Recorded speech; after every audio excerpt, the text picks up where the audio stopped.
Pour nous résumer, la mission qui m'a été confiée par le chef suprême des armées au sein de ce gouvernement, c'est d'appuyer la mise en route de la reconstruction de notre armée nationale pour une défense de notre territoire. Pourquoi on parle de reconstruction?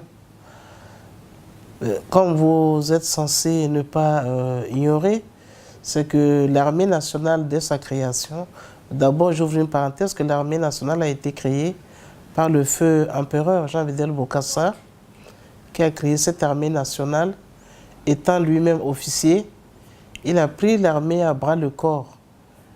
Et dans l'histoire de notre pays, je peux me permettre de dire que notre pays a connu des périodes où on avait vraiment une armée d'excellence qui donnait la valeur à notre pays. Notre armée a intervenu dans pas mal de pays, que ce soit dans les pays voisins ou à l'international. Et cette armée faisait la fierté des Centrafricains.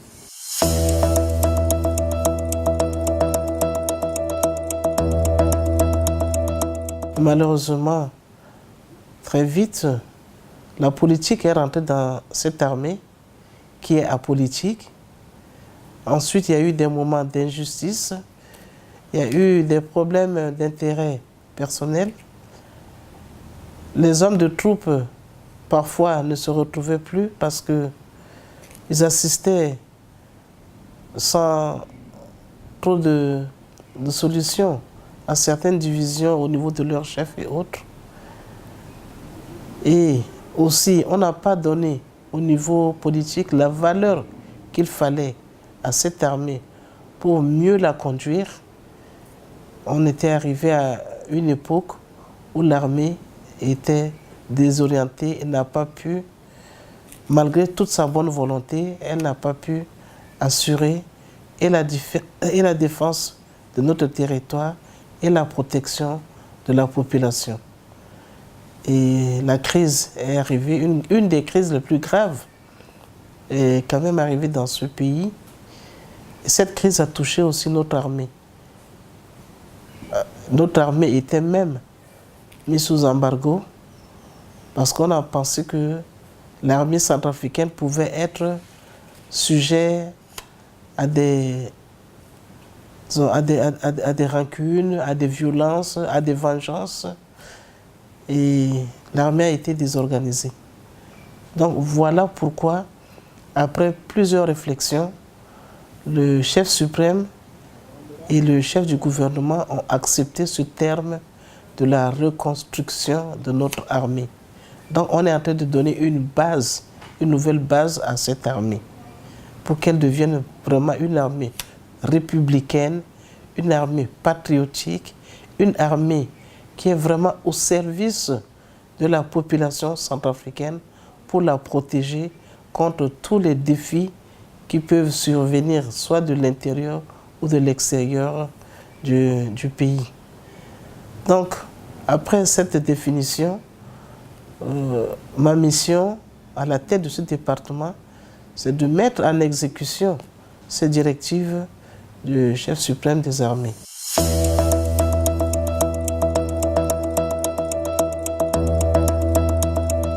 Pour commencer à faire le travail, il fallait qu'on mobilise, qu'on maîtrise vraiment l'effectif de notre armée.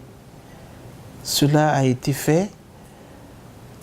Il fallait rétablir les chaînes de commandement, que les hommes de base respectent les chefs dans toute la hiérarchie, que l'armée respecte les civils et la population. Donc ça, c'est important. Ça a été fait. Les textes officiels qui doivent donner les orientations à la vision du chef de l'État par rapport à cette armée. Ce texte qu'on appelle le Plan national de la défense ont été signés par le chef de l'État. Et aujourd'hui, nous ne faisons que mettre en application le contenu de ce Plan national de la défense.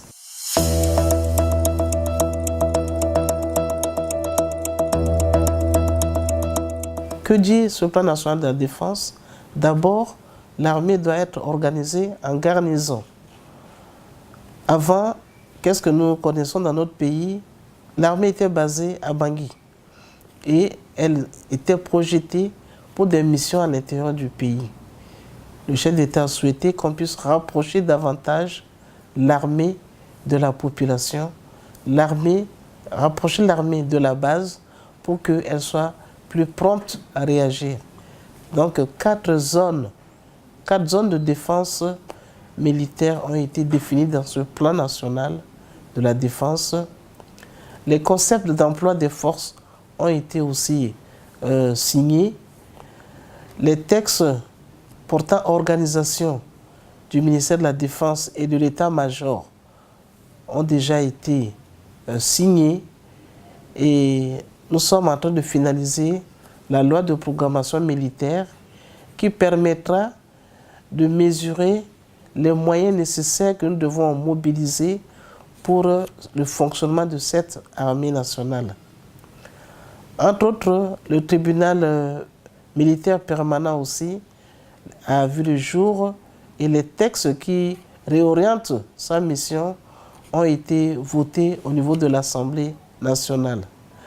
Donc, à partir du moment où les textes de base et les orientations stratégiques ont été définis, nous devons maintenant passer à l'opérationnel.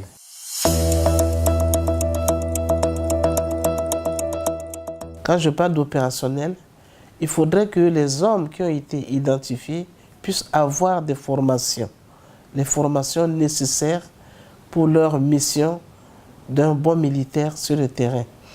Et les autorités ont pu avoir un accord, pour la première fois d'ailleurs, avec l'Union européenne qui a mis en place ce qu'on appelle les forces militaires de l'Union européenne pour la formation. En abrégé, c'est EUTM en anglais.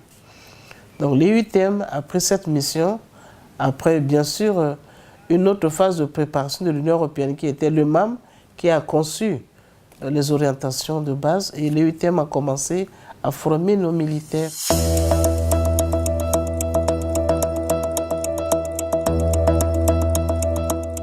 Nous avons déjà 2 bataillons qui ont été formés.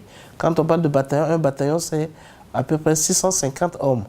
Donc nous avons 2 bataillons qui sont formés. Un 3e bataillon est actuellement en formation au niveau du camp Kassai. Camp Kassai, c'est le premier camp, c'est notre première garnison militaire en République centrafricaine. Donc un troisième bataillon est en train d'être formé. Mais compte tenu du rythme de formation qui était prévu par nos partenaires de l'EUTM, pour former les 8000 hommes que nous avons, ça allait prendre beaucoup de temps. Alors que la population réclame cette armée, parce que vous savez que notre population sur le terrain souffre, connaît des drames. Chaque jour, il y a vraiment des morts d'hommes, des maisons qui sont brûlées. Et cette pression pousse la population à réclamer l'armée.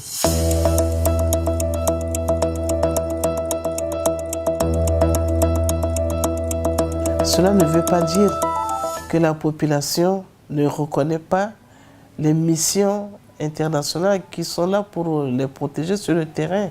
Je fais allusion à la MINUSCA. La MINUSCA a été mandatée sur la demande du gouvernement centrafricain pendant que notre armée était désorganisée. Mais par habitude, la population connaît son armée. C'est pour cela que la population réclame toujours son armée, parce qu'elle a en face d'elle une force qui est là, qui est présente, qui fait le travail.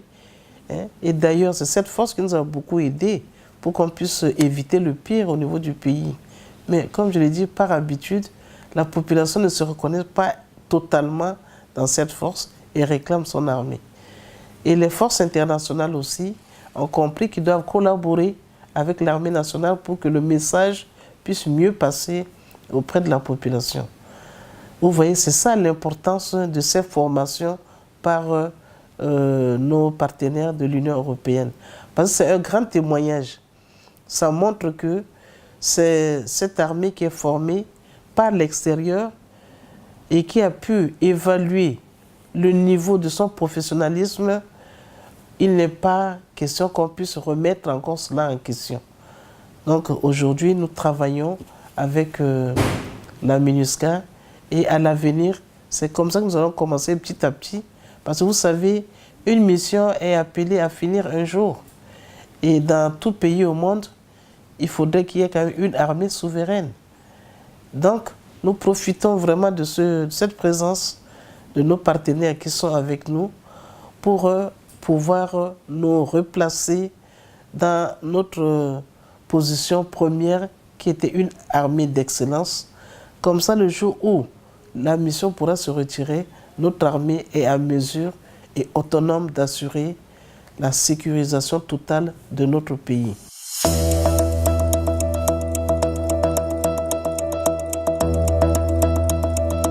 En plus de l'EUTM, le chef d'État a réussi à faire passer le message auprès de ses pairs de la région africaine.